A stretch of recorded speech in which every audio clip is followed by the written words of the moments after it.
قارون کے خزانے کے متعلق آپ نے تاریخی حکایات اور محاورے تو سنے ہی ہوں گے۔ یہ وہی شخص ہے جس کا ذکر اللہ نے قرآن مجید میں نشان عبرت کے طور پر کیا ہے۔ قارون کا قصہ اسرائیلی اور اسلامی دونوں طرح کی روایتوں میں ملتی ہے۔ یہ بنی اسرائیل کا وہی امیر ترین شخص تھا جس کے خزانے کی کنجیاں 300 اونٹوں اور خچروں پر لادے جاتے تھے، اور ہر کنجی چمڑے کی ہوتی تھی جو ایک خزانے کی چابی تھی۔ تاریخ انسانی میں شاید قارون سے زیادہ دولت و ثروت کسی شخص کو عطا نہیں کی گئی۔ قارون حضرت موسیٰ علیہ السلام کے چچا یسور کا بیٹا تھا۔ وہ نہایت ہی حسین و خوبصورت آدمی تھا۔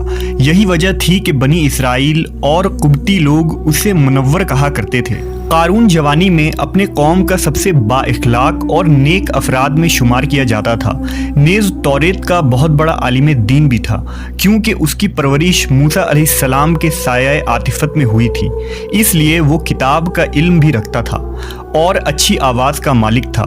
وہ توریت خوبصورت انداز میں تلاوت کیا کرتا تھا، یہی وجہ تھی کہ لوگ اس کا بہت ہی ادب و احترام کیا کرتے تھے۔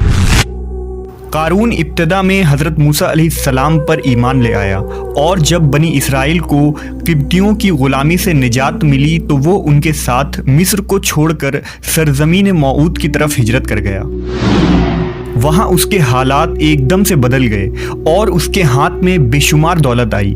دیکھتے ہی دیکھتے وہ اپنی قوم کا امیر ترین شخص بن گیا، جس کا ذکر اللہ نے قرآن مجید میں کچھ یوں کیا ہے: بے شک قارون موسیٰ کی قوم سے تھا، پھر اس نے قوم پر زیادتی کی، اور ہم نے اس کو اتنے خزانے دیے جن کی کنجیاں اٹھانا ایک طاقتور جماعت پر بھاری تھی۔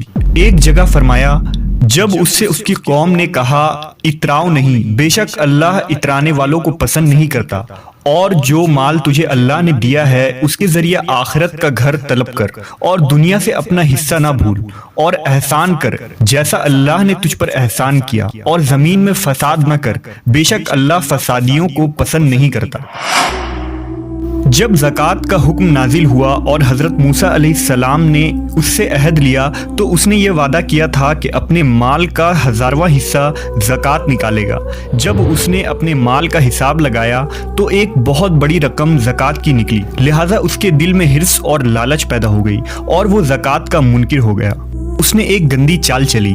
اس نے بنی اسرائیل میں سے ایک گروہ کو جو اس کی حمایتی تھے جمع کیا اور کہا، اے بنی اسرائیل، موسیٰ نے ہمیں بہت سارے امور کا حکم دیا جس پر تم لوگوں نے اس کی پیروی کی، اب وہ تم سے تمہارا مال بھی لینا چاہتا ہے۔ فلاں فاحشہ عورت کو لے کر آؤ تاکہ اسے کچھ پیسے دے کر موسیٰ کو بدکار ثابت کیا جا سکے۔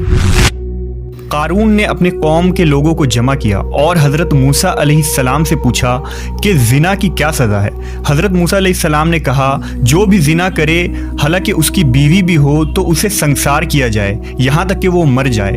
قارون نے حضرت موسیٰ سے کہا، حتیٰ کہ اگر یہ کام آپ نے ہی انجام دیا ہو تو بھی؟ موسیٰ علیہ السلام نے کہا، ہاں، حتیٰ کہ اگر اس کام کو میں بھی انجام دوں تو یہی حکم ہے۔ قارون نے کہا، بنی اسرائیل یہ گمان کرتے ہیں کہ آپ نے فلاں فاحشہ عورت سے زنا کیا ہے۔ حضرت موسیٰ علیہ السلام نے فرمایا کہ اس عورت کو میرے سامنے لاؤ، لہٰذا وہ عورت بلائی گئی تو آپ نے فرمایا، اے عورت، اس اللہ کی قسم جس نے بنی اسرائیل کے لیے دریا کو پھاڑ دیا اور عافیت و سلامتی کے لیے دریا کے پار کرا کر فرعون سے نجات دی، سچ کہہ دے کہ واقعہ کیا ہے۔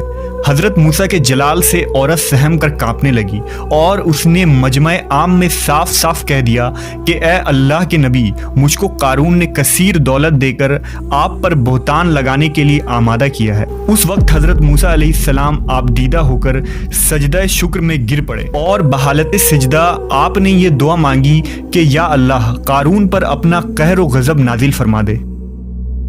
لہٰذا وہ تمام لوگ جو قارون کے ساتھ تھے وہ اس سے جدا ہو گئے۔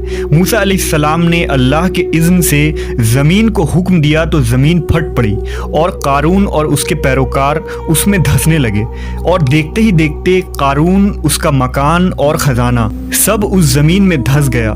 جب یہ زمین میں نابود ہو گئے تو زمین کا شگاف دوبارہ بند ہو گیا۔ قارون کے اس دولت کے متعلق بہت سارے تاریخی حکایات نقل کی گئی ہیں، اور تا قیامت قارون اور اس کا خزانہ تمام انسانیت کے لیے نشان عبرت بنی رہے گی۔